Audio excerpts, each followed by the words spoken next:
So, as many of you know, Naomi came to see me about a month ago, and she's tried everything over the last 4 years for her back pain. Initially, she went down after a squat and deadlift session where she face planted and was basically stuck on the ground. Her back had just completely seized up on her.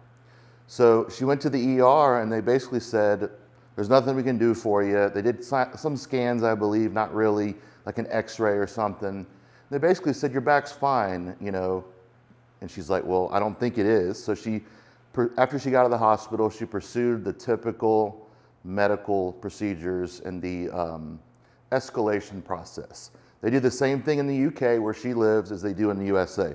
They want you to start with going to the doctor, get a referral, go to get pain management therapy, whether it's oral medication, opiates, NSAIDs, maybe some kind of anti-inflammatory or corticosteroid.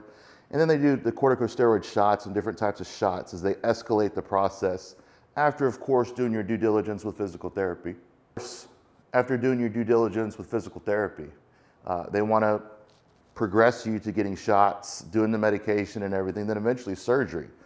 So Naomi pretty much tried everything on her own and failed. And she was struggling. She's went to chiropractors, she's went to specialists, she's went to doctors, neurosurgeons, orthopedic surgeons, and none of them gave them an answer. Actually, none of them gave her an answer, or did they tell her what was wrong with her?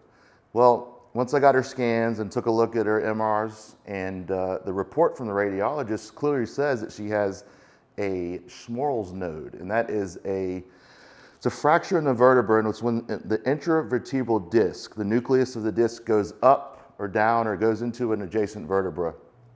And that can be very painful, and it can take a long time for the pain to calm down. So my purpose of putting together this series is for you to kind of have an inside look.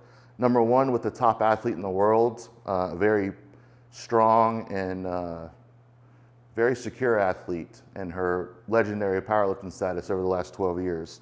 But you're going to see how, though she's very secure and she's strong, back injuries can take it out of you. You can see how it makes you question everything along the way. You can see how sometimes she wonders if she's ever going to be able to feel better or get better. So what I'm going to do is take you through the process of the interview with the assessment. We start off with an interview. We talk about her story, where she is, where she's been, where she wants to go. And then, of course, we get into the physical assessment part. So my purpose of this series is to give you an inside look of a top athlete, what I do with the athletes and clients that come here for a 4-hour assessment, and kind of give you an inside look. So thank you so much, and I hope you enjoy.